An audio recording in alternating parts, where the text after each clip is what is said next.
Ladies and gentlemen, good day and welcome to the Godrej Consumer Products Limited Q2 FY26 earnings conference call. As a reminder, all participant lines will be in the listen-only mode, and there will be an opportunity for you to ask questions after the presentation concludes. Should you need assistance during the conference call, please signal an operator by pressing star and then zero on your touchtone phone. Please note that this conference is being recorded. I now hand the conference over to Mr. Vishal Kedia. Thank you, and over to you, sir. Good evening. Welcome everyone to the investor Concall for Godrej Consumer Products. I'm Vishal from the management team. Firstly, we apologize for the delay in the upload of the results. This was due to a technical glitch at our end. On today's call, we have Sudhir and Asif. We will start with opening remarks from Sudhir, following which we will go into Q&A. I now hand over to Sudhir for his opening remarks. Thanks, Vishal. Good evening to you all. I hope you and your families had a safe and happy Diwali. Q2 FY26 has been a resilient quarter for Godrej Consumer Products Limited, given the transition of GST in India and the continued macroeconomic challenges in Indonesia. Despite these headwinds, our India business, excluding soaps, has delivered double-digit underlying volume growth, reflecting the strength of our core portfolio and execution. Our international portfolio faced macro and competitive pressures in Indonesia, which were offset by robust performance in Africa. On a consolidated basis, our revenue grew 4% in INR terms, supported by 3% underlying volume growth. Our EBITDA margin stood at 19.3%, and net profit before exception declined by 2%. In India, sales grew by 4% and volumes by 3%. The recent GST rate reduction is a welcome structural reform that will strengthen long-term consumer demand. However, this transition led to short-term trade disruptions as the channel adjusted to new pricing and cleared old inventory, particularly impacting soaps and hair color. Despite this, we continue to gain market share in soaps and other key categories. In home care, we delivered 6% growth led by strong performance in air fresheners and fabric care. Personal care declined by 2%, largely reflecting the GST-related impact on soaps. As guided earlier, this was the last weak quarter for margins, and we expect a return to normative levels in the second half of FY26 for India.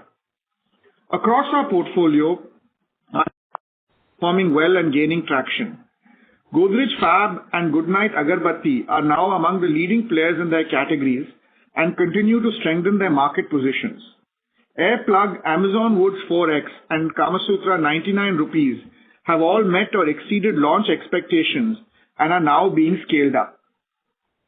In October, we also entered the toilet cleaning category, a close to rupees 3,000 crore segment growing at strong double digits. Our new brand Godrej Spic has been launched in select South Indian states, priced competitively at rupees 59 for 500 ml. Marking an important step in expanding our home care portfolio. Our Indonesia business continues to face macro and micro pressure and pricing pressures, but delivered a stable UVG of 2% with market share gains across all key categories. Revenue growth remained negative due to ongoing pricing challenges at -7%.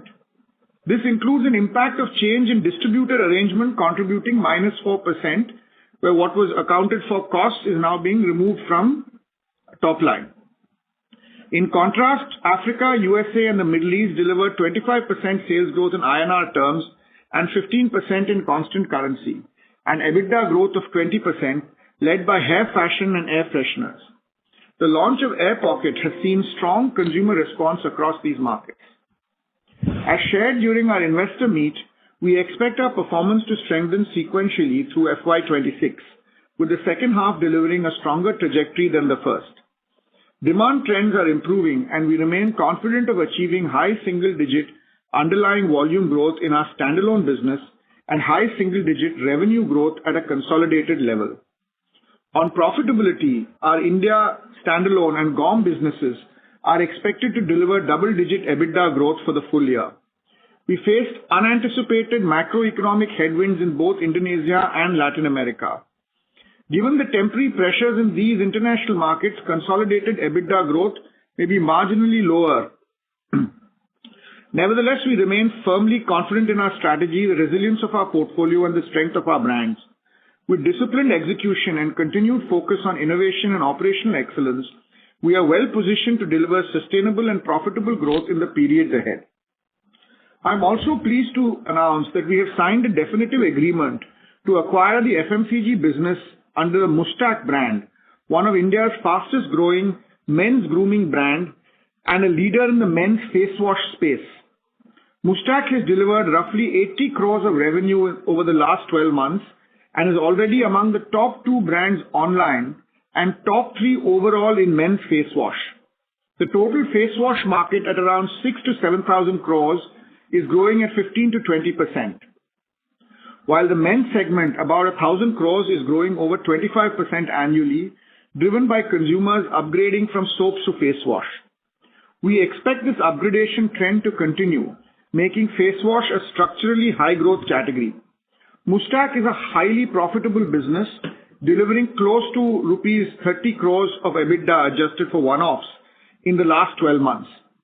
We have acquired the brand at an attractive valuation, roughly 4x of sale and 10x of EBITDA, which is significantly below market benchmark transactions.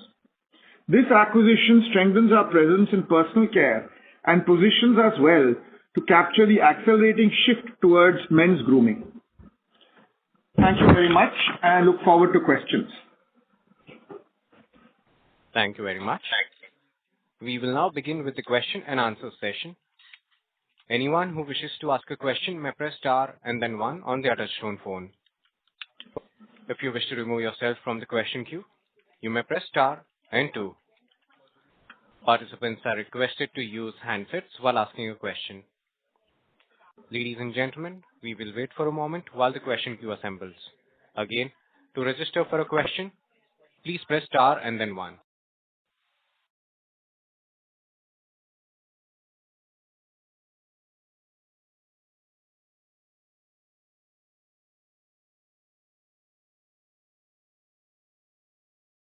Our first question comes from the line of Mihir Shah from Nomura. Please go ahead. Hi, Sudhir and team. Thank you for taking my question. Firstly, again, firstly on the margin guidance that you called out, Palm has gone through some volatile times, and you reiterated that you will come back to your normative standalone band. I believe it is 24 to 26, so just checking on that once again. And do you think that 3Q, 4Q will be around these levels, or with the higher palm oil prices that we've seen, there is a risk to that?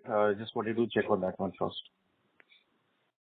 No, I don't. I mean, when we said normative, that is what it is, and it may be around normative, maybe on the slightly lower end of normative. Palm prices have been a bit volatile, but they've been range bound between 4,000 and 4,500 ringgit. In fact, in the last 3-4 days, it had a very sharp fall as well. But it does seem to be range bound between 4,000 and 4,500. And last quarter was the kind of last quarter that we had to price for this. Last year, palm, we were based, 3,600, 3,700. So I would say that palm has relatively been stable. There have been some ups and downs in and out. And right now, for example, but we are roughly priced for this palm now. Got it. That's clear. Thanks for that. Secondly, on Indonesia, how should we think about Indonesia now? I think while your volume seems to have been coming back and so is the market share, margin pressures and the price cuts, should one expect this to continue as the competitive intensity will sustain for some time? And what is the new normal that one should think about the revenue construct and margin construct for Indonesia?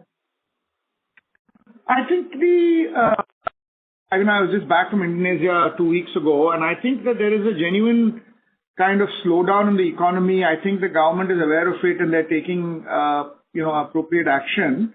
But maybe for the next few quarters, our volume growth may be in this 2 to 4% range. As I told you, in terms of NSV, about 4% of it is actually a restructuring of an agreement between distributors. Some of it and the margins and the rest of it is due to pricing pressure. Some of it will come off. My own impression is that what happened in Indonesia is 3 quarters ago, the market very sharply slowed down.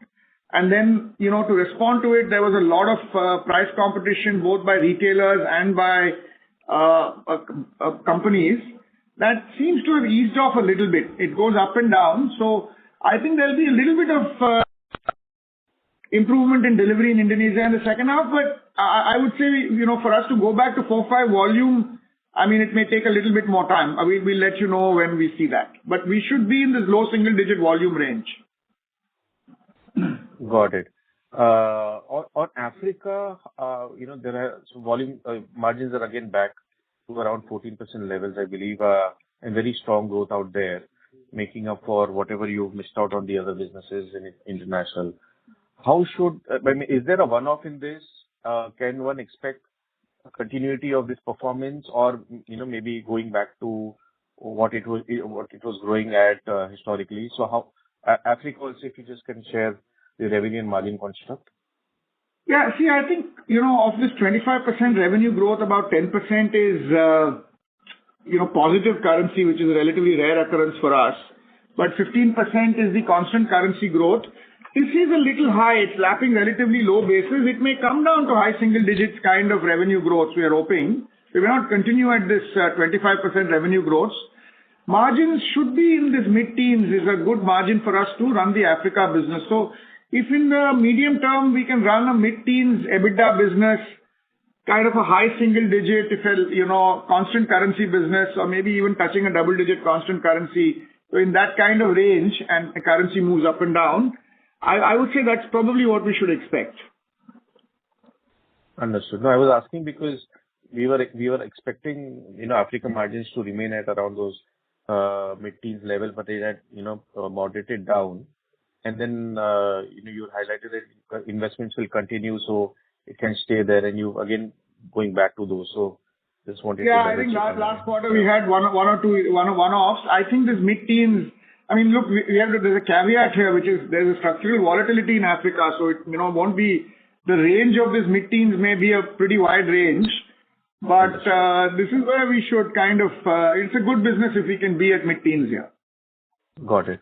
Last bookkeeping question. Any one-offs in the employee cost are there? And, you would highlighted that you would see some savings from ad spends about 200 basis points because of the media changes that you've done. So that continues, right? Both of these? And that's all from my side. Yeah, Thank you for the question. Yeah. Hi. Asif here. So I think the first one in terms of employee cost, nothing unusual in terms of write back, etc. It is regular true-ups, which we kind of keep doing from time to time. Yeah. So that's where on employee cost. In terms of media savings, we kind of worked through a couple of levers to ensure that this year the overall ATLs will be lower, ensuring that the same effectiveness is delivered. We are on track on the larger projects. Spends are a function within that from a quarter perspective in terms of various activities, but we seem to be on track in terms of delivering all the efficiencies which we set out to deliver. Got it. Thank you very much. We should get more or less the savings which we've spoken about. 200 basis points. Got it. Thanks, Asif and Sudhir. Wishing you all the very best. Thank you. Thank you. Our next question comes from the line of Abneesh Roy from Nuvama. Please go ahead. Yeah, thanks and hi. Thanks and congrats on the Mustaq acquisition. Legacy companies have been acquiring D2C. Good to see Godrej do that. My specific question is, male grooming always looks attractive. 5 years also back it was attractive. In last 5 years, we haven't seen much scale up of any brand or any kind of category. So what is the thought process here? Why this brand? Why male grooming? No, I think Abneesh, I think firstly, male grooming is a bit of a misnomer. Face wash brand. 95% of their revenue is one single SKU in male face wash. So we're grooming, but it's really a men's face wash brand. And within male grooming, face wash, is a category which is very allied to soaps. Soaps is upgrading into body wash, hand wash, and face wash. This is where soaps is moving. So we've got a strong play in hand wash, an increasingly strong play in body wash. And now we've got an entry into face wash. We're entering through the male market with the number 2 online, and number 3 overall brand, which has roughly got a 10% share of male face wash and growing rapidly. So I would look at this through the lens of face wash and not through the lens of male grooming. Understood. A specific question was, what is the positioning here and versus your current face wash offerings, how does this gel in terms of, say, pricing, positioning, and any synergy benefit long term you would see versus, say, Kirana outlets and on your own e-commerce business, what would be your synergy benefit? Yeah, look, we don't have a face wash today. This brand is positioned largely on anti-acne. It operates. One of the really interesting things about Mookstack, crores of revenue, they make 30 crores of EBITDA, which at least, we see a lot of D2C brands. That was quite unique about Mookstack. And one of the reasons for it is they have a pretty unique influencer model. So I think GCPL can certainly learn a lot from Mookstack on influencer models. I think Mookstack is also unique that most of its sales comes from customers. So there's an opportunity for us to expand distribution both online and offline, but also a lot of it comes from tier 2 and tier 3 cities. So in tier 2 and tier 3 cities with our distribution, because that seems to be, I think Mookstack is operating at about 70-75 RPI to the market leader. There's an opportunity for us to distribute it widely in tier 2 and tier 3 towns as well. Sure. Second quick question, mosquito repellent, you were getting more confident and Q1 was a good quarter, Q2 season was not that favorable. So if you could talk about new formulation, intrinsically how you think it's doing. And second, H2, it's supposed to be a harsh winter because of La Nina. Anything harsh is not good for mosquito. Against that, what will be the outlook on HI in terms of the H2 growth? So I think the first thing on HI is on every single segment within household insecticide where we've got the new molecule, we are continuing to gain market share.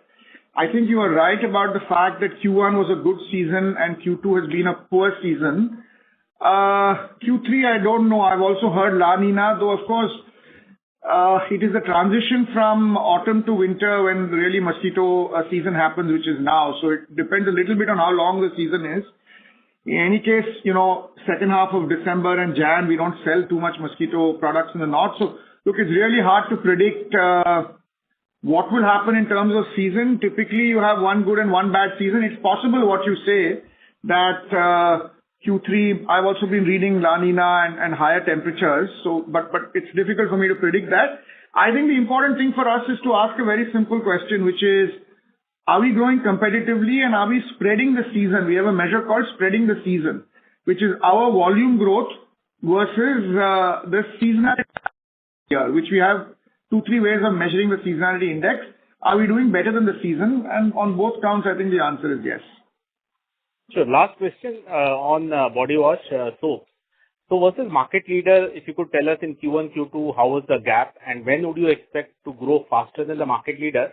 And PFAD specifically, Sudhir, palm oil you did discuss, but ultimately PFAD I think is more relevant. There we understand that because of all this tariff issue, global tariff issue, etc., or whatever reason, we haven't seen much correction. So if you could comment how relevant is that from your margins perspective in H2? So I think there are 2-3 questions. Abneesh, do you mean soaps or do you mean body wash in your first question? Soaps only, sorry. Soaps. Soaps. Because when we say body wash, we mean liquid. So in soaps, market leader calls both similar. So yeah, sorry. Okay, fine, fair enough. In soaps, we have continued to gain market share. Like in this quarter, and in the, we are quite happy with our market share gains, in particular volume share. But just sorry to come here. Let us ignore the official market share data. From your understanding, and you can easily make out what is their growth rate. What will be the gap in Q1, Q2, and when do you see you growing faster than them? So let's ignore the market share for now. That is not proper for me to answer, Abneesh, on individual competitors. I think we have to ask, believe we are growing faster than the market, and do we believe we will continue to grow faster than the market in I feel that we have grown slightly, it's also very hard to read Q2, Abneesh, because there's really been on soaps a lot of chaos in terms of pipeline. Hard to look at October, September. So I would say that in soaps, we feel that like in the long term, we continue to outperform the market, and we will continue to outperform the market as we go forward. It is that, the market growth is what it is, though for the next 4 quarters, I am anticipating pretty sharp volume growth in soaps. And PFAD? On your question on PFAD, you are right about the fact that international PFAD prices haven't corrected, but domestic PFAD prices, because of this duty reduction in crude versus refined palm oil, so a lot more crude palm oil is coming into India, and that is getting refined here, and PFAD is being generated in India. So domestic PFAD is actually quite attractively priced. So overall, it's not international PFAD that matters, but domestic PFAD, and that is quite attractively priced relative to, it's priced in the right ratios. Sure, thanks. That's all from my side. Thank you. Thank you. Our next question comes from the line of Nihal Mahesh Jham from HSBC. Please go ahead. Hi, Sudhir. Good evening. 2 questions. One is, just generally checking, possible to call out the impact of GST on the overall standalone top line? It's something that some of the other companies have also tried calling out. I think it will be 3 to 4%.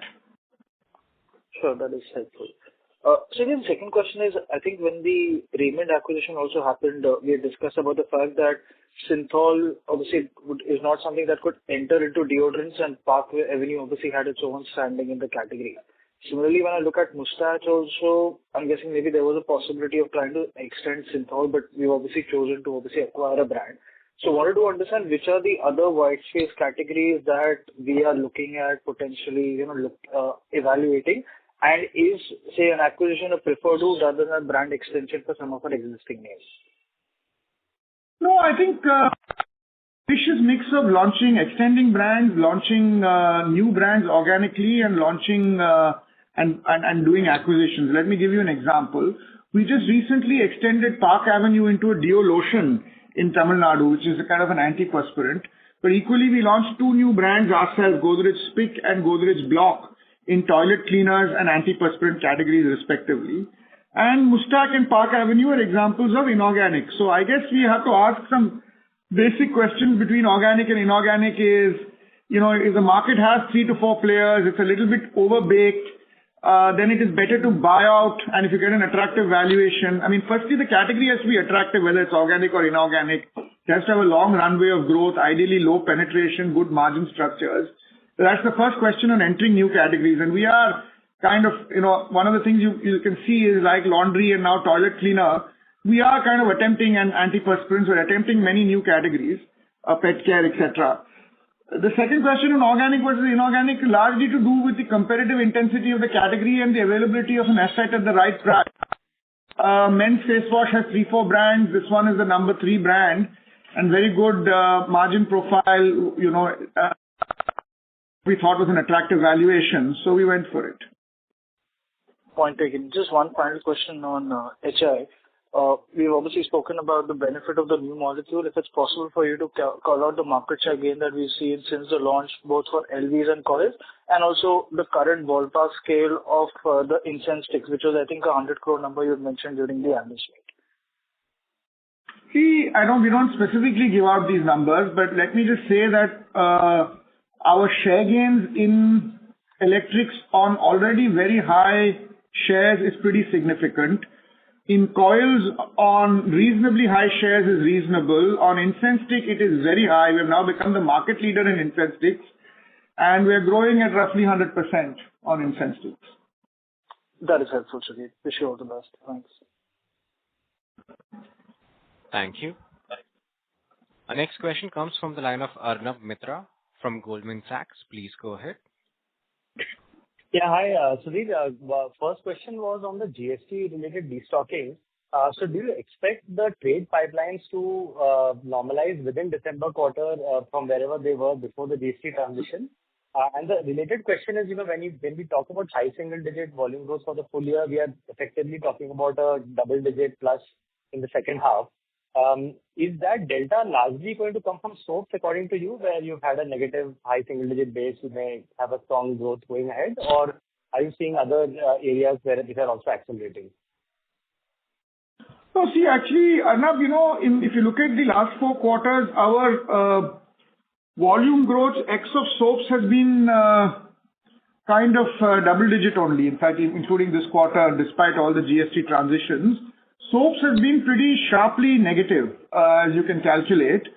That will almost certainly turn around quarters to, I mean, I can't predict exactly what it will be, but I'll be surprised if that's not high single digits. So between the two, we should kind of be in the high single digit, double digit volume trajectory in India. I mean, our volume growth in India, I think in quarter one was 6%, in quarter two has been 3%, so it's about 4.5%. So we may end the year kind of at 7-8%. So yeah, you're right. I hope to be in that range. I mean, hope to have the non-soap momentum continuing and soap being a very significant change. And the GST restocking, do you expect it to happen within a quarter itself, or it could take more time?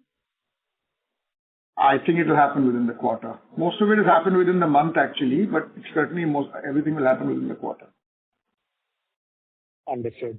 So the second question was on toilet cleaners entering into the category. So like when you did Fab, there was obviously a disruption on pricing you did, plus the product technology was slightly different. If you could just help us understand what's different in this product versus the existing, what the market offers, and do you see a similar kind of potential here, or this will be a more of a slower ramp up over the next few years? Yeah, look, as a philosophy, Arnab, we're looking at a lot of categories. Someone asked the question, when do you buy organically, when do you do inorganically? We do things organically if we believe we have a product. The starting point is not price, starting point is product, which is a disruptive product. This is a disruptive product, and the proposition of the product, I think Vishal will send you the ad, which is now running in Tamil Nadu, is that not just cleans, but also prevents stains. So it's a formulation that is a distinct formulation, distinct. It's not a Me Too product. It's operating at roughly, I think 75 RPI or 70 RPI to the market leader, which is roughly where Fab is operating today. And it has what we think is pretty clutter-breaking advertising. So we are very hopeful that, after Fab, this becomes a good growth driver for us. Understood. And then one last question on HI. So I think last quarter you mentioned, one of the things you are still tracking is that overall incense stick share continues to go up in the category. So is that still holding true, or is it plateauing? Any sense on that relative within the category between incense sticks and other formats? Incense sticks growth as a category continues to be high, Arnab, which is one of our, not an ideal situation. That continues to be high. So that growth doesn't seem to have slowed down. We continue to gain share in a fast-growing category. It would be ideal for us. It will happen at some point, and we're also doing various things to try and see how we can slow down incense sticks without slowing ourselves down. But I would say that that's not fully a solved problem yet. Sure. Thanks. That's it from my side. All the best. Thank you. Thank you. Our next question comes from the line of Harit Kapoor from Investec. Please go ahead. Yeah, good evening. So the first question is just a clarification. The comment in the press release on this call on remaining confident of achieving high single-digit underlying volume growth in India is for the full year, right? I mean, it's not. That's right. Got it. That's right. The second thing was, on soap. So, as we have seen this GST transition, if you could just help us understand, what percentage of that portfolio have you had to take price cuts, and what percentage of the portfolio will eventually, which is low unit packs, will eventually see grammage changes. That will just help us gauge, what incremental kind of volume you can see in that space. I mean, all grammage packs will see grammage increases. All non-grammage packs will see price cuts. So roughly 2/3, 1/3 ratio. 2/3, 1/3 ratio. Okay. And, last thing was on... I mean, 2/3 is large pack and 1/3 grammage, Harit? Yeah, of course. I get that. Yeah. And the last thing was on Africa. I think there's already a question here. But I just wanted to understand that, this kind of early to mid-teen, kind of a number in the near to medium term. Do you see any, apart from obviously season and quarterly volatility in terms of cycling, in terms of base, etc., do you see any, negative, impact on this in the near term? And I'm talking more on currency, on certain countries, on certain other headwinds. Any headwinds in that margin expectation, at least in the next 2-3 quarters? Hey, hi, Harit. So I think, some of these pieces like currency movements, etc., are difficult to forecast because, they happen without kind of, you can't read these signs and you suddenly kind of get a movement. And hence, it's better to kind of see it more at an annualized level. So I think from a year perspective, we know we'll kind of get margins broadly at those levels. So we also kind of spoke about our guidance in terms of ensuring that GOM and India will kind of work towards delivering double-digit EBITDA growth for the year. So I think those are the two pieces which are kind of more robust in terms of guidances. You can have a few months or a quarter where you could see kind of some currency headwind or tailwind, and difficult to forecast that. But yeah, broadly we try to stay in these kind of ranges. Right. And one last, if I may, on India, this quarter, the volume value has been fairly close, about 4 and 3%. Is that the kind of mix that we expect even going forward, like a very small kind of pricing / whatever else value growth there is? So, pretty much revenue growth and volume growth will mirror each other in India business. Is that the way to think about it? Yeah, it's similar to the previous quarter.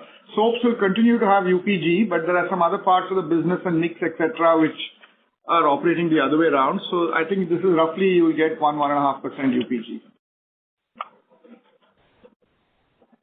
Got it. Those are my questions. Thank you. Thank you very much. Thank you. A reminder to all the participants, if you wish to register for a question, please press star and then 1. Our next question comes from the line of Karthik Chellappa from Indus Capital Advisors Limited. Please go ahead. Yeah, thank you for the opportunity. Just 2 questions from my side. The first one is, apart from palm oil, what are the other variables or risks that you actually see to your normative margin band in the second half? There are 3 risks in GCPL structurally. One is palm prices, second is seasonality for household insecticide, and third is currency volatility. So I think palm is now pretty much under the bag. I mean, even if there's some, it's not, I mean, if anything, it's a little bit softer now. Currency volatility, yeah, I mean, Argentina, this year currency volatility looks to be in our favor, lower than before. Household insecticide seasonality, somebody asked a question on, if it's a very cold winter, what happens, then I don't know. But that is really the only remaining risk at any point in time. Got it. My second question is on Indonesia. Despite the macro being bad and competitive intensity being high and a low UVG and even a negative constant currency growth, the margins have held up pretty well. So what would explain that, and how should we think about margins in Indonesia going forward? Part of the margin reason maybe Aswad. Yeah. No, so I think firstly margins are, I would say, they're improved but mildly below the normative level. And some of it, when this reclass happens in terms of some costs going through and the price growth goes down, it also kind of gives us mild boost to margins. But that's really very mild because it's only around 4% movement between the lines. But yeah, I think margins are within the range, but it's on the lower side of the range. Both in India and Indonesia, we have a lot of cost savings. So part of it is reclassification, and all of it has been plowed back into pricing. So that explains negative UPG and flat margins. Okay, perfect. Thank you very much, and wish you and the team all the very best for the rest of the year. Thank you. Our next question comes from the line of Amit Purohit from Elara. Please go ahead. Yeah. Hi, sir. Thank you for the opportunity. On the guidance you highlighted in the end, could you just give some clarification on the consolidated margin? You said margin will be lower EBITDA growth. So what does that mean? I mean, are we looking at high single digits? What I mean to say is that we'll have good EBITDA growth for the full year. We had at the beginning of the year guided for double-digit EBITDA growth this year. We had a slight bit of a bump in Q2. Q1 was actually roughly on plan. So I think GAUM will roughly be on plan. LATAM certainly looks like a very volatile situation right now, and Indonesia, we're having some issues. So the consolidated number may be a little lower than what we originally guided at the beginning of the year, but if we have a little bit of luck, not too much lower. Sure. And so when you say that the GST impact of 3-4% for the quarter, and we did 3% in volumes, so is it a fair way to think that next quarter the stocking up will happen and effectively you will have high single-digit growth in volumes, and plus if the demand improves, then probably a double-digit growth? Is that the way to think? Or I mean, I'd be disappointed if we don't come to somewhere near that, because some of it has to come from pipeline. Some of it one hopes the soap trajectory changes. See, roughly we are running a volume trajectory in India of about 6% if you kind of remove the noise, including Q2 actually, if you remove the noise. I'm hoping that underlying number goes to 7-8 with at least for the next 4 quarters with soap, and then with some pipelines here and there, you may be right about Q3, and maybe in Q4 it may again go back to slightly lower numbers than that. Sure. And just on this Mustack acquisition, so you talked about the overall size of the market close to about 1,000 odd crores. We are number 3 player with a 80 crore kind of a run rate, roughly. So, I mean, I just wanted to understand the number 1 player, what is the share, and is it that's segmented or the difference is so huge? And hence this could be a risk with respect to scaling up this brand, because then after 150-200 crores again there will be a challenge to scale up this brand. Is that the way right to think, or what am I missing? I mean, look, 80 crores is NSV and 1,000 crores is MRP, so these are slightly different numbers we're looking at. So our market share may be closer to 11-12%. Anything over 10% is and this is, we are getting double-digit market share being present only in online. So our online share is close to 30%. So, it's a 1/3 player, which kind of shows you the strength of the equity. So our job is to expand it nationally. In 1 or 2 channels, we're actually market leaders in face wash. So it is clearly a kind of expansion. It's clearly got something to it in terms of consumer traction, and in most measures. You can go to Flipkart and just check out the reviews on Flipkart. You will get a sense of the scale of the brand there. And what is the share of the number 1 player in this? We don't usually give out, even our own shares, are only giving it indicatively for this purpose. Sure. Thanks a lot. Thank you. Thank you. Before we take the next question, a reminder to all the participants, you may press star and then 1 to ask a question. Our next question comes from the line of Manoj Menon from ICICI Securities. Please go ahead. Hi team, just a few clarifications. One actually on the insecticide business, particularly on the electrics. Now when I look at top down, a lot of data I read about electrification improvement. Point number 2, you have improved the affordability with the 50 rupee pack. Point number 3, you have improved the efficacy, with the launch of the new formulation about 18 months back. Now, I understand that overall you have done double-digit volume growth, which is a credible performance, in the context of the macros, etc. But HI specifically, if I'm to look at the overall growth, is there any other interventions you need, for this category to grow faster? No, Manoj, I think we share, this was, the monsoon, a lot of people have spoken about it, has been a very different monsoon. Temperatures have been lower, monsoon has been widespread. So this has been a pretty, and see, it's also the largest season of the year. It's a large season, not the largest, is actually coming up now. But this has been largely a seasonality hit number on incense sticks. Our spreads are roughly what they've been for the last 2-3 quarters, a little lower, but roughly what they've been for the few quarters in the past. So I just feel like we'll continue to grow household insecticide faster than in the past. There will come a time in which incense stick slows down and premium grows. We'll try and mediate that as soon as we can, and then we'll have the next level of growth here.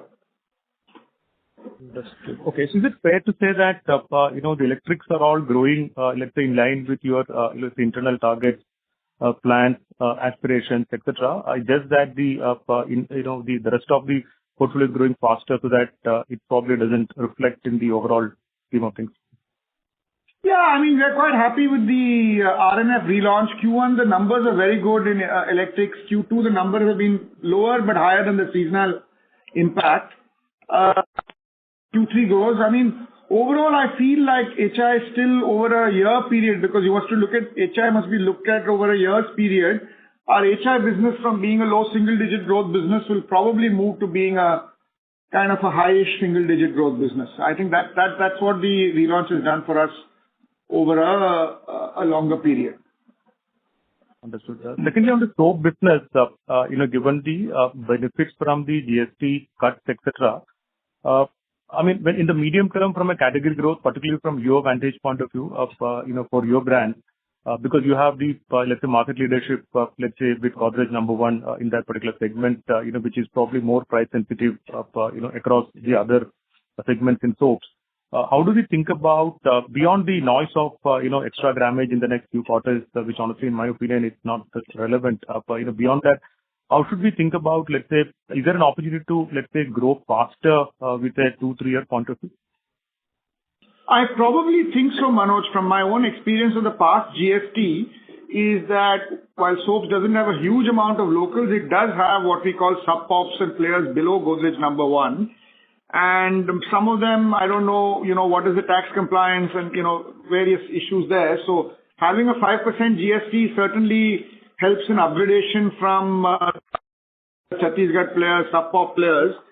So I am a little hopeful that the soaps category will grow a little faster than it's grown in the last few years. Loud and clear. Sujit, thank you. And then the third one is on the bolt-on acquisition. I don't know if I'm getting the pronunciation correctly. It's Mustache. Could you just talk a little more about the brand? I'll tell you the reason I'm asking this question. So I just did a quick poll in my internal group, which is about 100 people in my company. Honestly, I never heard about this brand actually. So, then I was telling that probably I'm old enough or maybe not young enough to know the brand from an awareness point of view. If you just talk about the brand, you explain the rationale and which geographies, which TAM, which they currently address, and then where you could take this brand in the medium to long term. Thank you. Okay, so one thing, Manoj, rather than asking 100 people in office, just as I said, look at Flipkart and see the reviews. You'll get, I think, 10 lakh reviews. That's a lot more than 100. So that will give you a sense of. Okay. But I must be honest that when the deal came to me from my head, I had also not heard of Mustaq, and what caught my attention were two things. One is that it was, the category was an attractive category for us, because one of the problems with soaps is it's upgrading to liquids, and one of the liquids in which it's upgrading to is face wash. So certainly to be present in all the upgradations of soaps is strategically important for us, being a cleansing business. So that immediately caught our eye, but two things caught our eye on Mustaq. The first was that 90-95% of their sales came from one SKU, which is always a good thing. It tells you that one SKU has some kind of brand power. And the second thing is that they have very unusually high profitability, which again tells you that there's consumer demand. So, on 80 crores of revenue, if you do 30 crores of EBITDA, there's something clearly going for you. Then when we dug deeper, there were a couple of interesting things about the brand. One is that they're a purely influencer-led brand with no performance marketing. So that's a really interesting model. Two is most of the sale comes in tier 2 and tier 3 towns, which my answer why not be using it. But a disproportionate number came from small towns. So really our growth hypothesis is that the men's face wash category does have long legs. It's expanding beyond the urban towns. Meesho and Flipkart are the big customers for Mustang. And I think probably a combination, this is one of those things that sounds like GT expansion, rural expansion may actually help this category. It's also a unique product. If you buy it, and I'll get Vishal to send it across to all of you. It's also a uniquely formulated product and has pretty high stickiness among its users. So it was a relatively rare DTC brand. I think we've been looking at a lot of DTC brands, a relatively rare one and ticks many boxes for us. Understood. Thanks. Do you have the time for a follow-up quickly on this? I have the time, yeah. Oh, sure. No, I'm just depending on the queue actually which you have. So, no, just clear on this brand again. So you say, thanks for the detailed comments on this. Is it like south over-indexed, north over-indexed? Just some color on which part of, let's say, India, Tier 2, Tier 3. And point number 2, what is the use case actually? Is it just like, let's say, what Himalaya did with the soaps to face wash earlier? What exactly the use case which, let's say, the brand has been solving in your opinion currently till date? So look, it's a reasonably widespread brand. I think it's slightly bigger relatively in the south, but it is certainly over-indexed in Tier 2 and 3 cities. And the proposition of the brand is around anti-acne. So when you speak to consumers, and again, you will be able to read the comments on Flipkart, a lot of it is anti-acne. It's got reasonable polarization, which is a good thing for a brand. A lot of consumers like it. A lot of consumers, it doesn't suit them because it's a pretty unique formulation with a sharp fragrance, a distinct product. So those are really the contours of the brand. Thank you. One very last question or a clarification. In your opinion, in the medium term, do you think this product would, let's say, need to stay online because of the specific influencer-led marketing which it has gone through till date, maybe from Indic incubation? Or is there a GT play as well, you see as an upside, or you may say that no, you don't want to do that for the time? No, I certainly think that given where it's selling, we must make it available to whichever consumer type is buying it, and Tier 2, Tier 3 consumers. Many, of course, shop online now. Online has gone well beyond Tier 1. But there will be a reasonable, I think there'll be a reasonable GT place. So I think, but even in terms of channels, right now it's only in 2 e-commerce. See, all this business is coming effectively from 2 customers in e-com, or 2.5, 3 customers in e-com. So there is scope to expand within e-com, scope to expand in modern trade, scope to expand in GT. They're only doing influencer marketing. There's certainly scope to see whether conventional marketing works on it. So I think there are many kind of vectors. The good thing is right from day one, this is an EPS accretive acquisition. So it gives us that much breathing space on this. Thank you. Thank you, team. Good luck. Yeah, thank you. Thank you. Our next question comes from the line of Josefa Katleriwala with JAF Management Company. Please go ahead. Hi, team. Actually, my previous participant asked the question. It was on the recent acquisition. Just wanted to understand, means if we spend on the R&D, is it that difficult to have a brand like Mustang built right from scratch in-house, then buying a brand which is, according to me, only going to work in Tier 2 and Tier 3? I don't see any urban user having stickiness to a brand like this. I would like to know your thoughts. What's the skin in the game from our side in buying a brand for 300 crores, which Godrej itself can maybe do a far better job? It's not that easy to build a new brand. I mean, there's a large cost of a new brand and low probability of success of a new brand. So, any new brand to build will cost you crores, and 1 in 5, 1 in 6 succeed. So you're effectively looking at a couple of 100 crores even to launch a new brand to moderate success, and even to get to the scale of Mustang. Now, when you're looking at the kind of margin profile, EBITDA profile of Mustang, the retention rates of the product, it's not easy. Otherwise, nobody would buy any brand, right? So it's not always easy to build new brands, especially in categories where there are 3, 4 players. So in this particular category, see, in body wash, we decided to extend Synthol into body wash because it's a category that we know and we can do it. In some categories, we've launched our own brand, but in some others, when you have a great deal, come your way, you're always comparing. Yet this kind of economics would be hard to do it organically. I completely understand that. It's difficult to do it organically with the time and everything. But only thing is, have any one of us actually tried this product and are 100% convinced about the ability to scale this brand to another level in tier 1 towns as well, basically urban cities? Oh, we can never be 100% convinced. What we know is that face wash, men's face wash, a 1,000 crore category growing at 25%, it is likely to grow for a reasonable amount of time. We know that this brand is a double-digit market share brand within men's face wash, and we feel that, it is only available in a few online channels.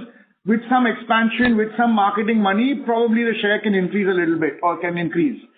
So if you go to slight, kind of high teen share, 20 share in a 1,000 crore, 25% growth category, you are in for a lot of good value creation. Okay. All the best with this. We shall see over time how this turns out for us. All the best. Thank you. Thank you. Thank you. Participants, you may press star and then 1 to ask a question.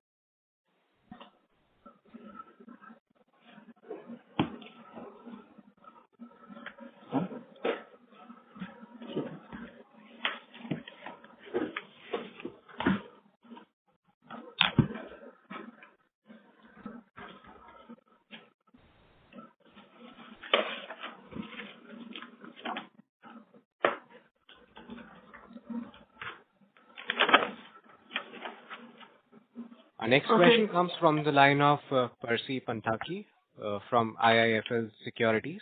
Please go ahead. Yeah, Sudhir, just wanted to understand, you did give a lot of clarity on how the top line growth will pan out in the second half of the year. But can you give some clarity on margins, both on a console as well as India level? How do we see India margins? I mean, you said palm oil is more or less sort of peaked out, no pressures henceforth. So shall we just take the Q2 India margins for the second half, or is that a wrong approach because there is seasonality, etc.? And similarly on console also, do we do the same thing or not? No, I think we'll do better than Q2 EBITDA margins in second half. There's a pricing curve, there's a cost savings curve, there's media savings. So, and also, we did lose 100. We also got deleveraged in Q2 because of GST. GST was not just a 3-4% top line hit, it's also hits your bottom line. Last 20 days, if your sales suddenly don't go through, you can't remove your fixed costs. So I would say that the guidance that we've given, we kind of hold to, which is this may be at the lower end of our normative margins, 24 to 26, but that's where we will be. Okay. So in second half, you will be within that 24 to 26 band, probably at the lower level. That is for the India business. That's for the India business, and correspondingly, the global businesses may remain at these margins of Q2. Understood. But there is some seasonality there also, like Africa typically 3Q is a high margin, right? So that's right. There's some seasonality in Africa. So that you will get that seasonality in Africa. I think Indonesia and Latin will roughly be the same. India will see a sequential jump as we think. Understood. And you mentioned that there is a GST impact because there is a deleverage, etc. But this quarter we saw the staff cost going down 13% YOY, and that's because I think you follow that EVA-based compensation, etc. So as the profits come up, the staff cost will also grow. So I mean, is that something we need to sort of consider? No, we've considered that, Percy. We've considered all that. The deleverage is in excess of the staff costs, and we've considered the staff costs on basically on the we have to. We analyzed it and roughly it will be there because there are also some cost savings coming our way in second half, so which have already gone into the market, so we'll get those benefits as well. Understood. And going into FY27 versus the 24 to 26 that you'll do in second half, what are the drivers for further margin expansion, assuming that palm oil remains where it is today? I think if palm oil remains where it is today, there are cost savings. The tree is not, I think is one driver of margins. The second is that there are some relatively low margin parts of our portfolio for which we are taking up margins pretty sharply sequentially. Laundry is one of them, incense sticks is other. So these will be the two big drivers, cost savings and margin improvement on certain parts of our portfolio which are relatively lower. Understood. And lastly, on Indonesia, you said that for now this will be a low single-digit volume growth. But on the top line, there is a significant negative pricing. So do you have any clarity on when that pricing negativity goes away, or it will only go away once it anniversarizes? See, about 4% of negative pricing will continue for another 3 quarters because, as I said, we've reclassified some costs into the top line because we've entered into some agreements with distributors. So that negative 4% is optical. That will continue. The other negativity, which is largely because of BTL increase for pricing competition, that should kind of reduce over the next 1 or 2 quarters. And if that BTL reduces, it should also show up in terms of EBITDA margin expansion, or that has other moving parts? It will show up in terms of some EBITDA margin expansion a little bit. But see, right now in Indonesia, for me to give as specific an answer, I can be more specific because it's still a little bit shaky. But I would say that one must expect mid-single. So the way I'm looking at it is, we don't lose market circumstance, so do what it takes to hold market share. And, probably market may grow at low single digits for the next few quarters, be okay with that and, figure out what to do elsewhere. Understood. Yeah, that's all from me, Sudhir and team. Thanks a lot. All the best. Thank you. Thank you. As there are no further questions, I now hand the conference over to Mr. Vishal Kedia for closing comments. Thank you all for your participation in today's call. We hope we have been able to satisfactorily answer all questions. For any further questions, please reach out to us on our IR contact details. Thanks again and have a good evening. Thank you. On behalf of Godrej Consumer Products Limited, that concludes this conference. Thank you for joining us, and you may now disconnect your lines.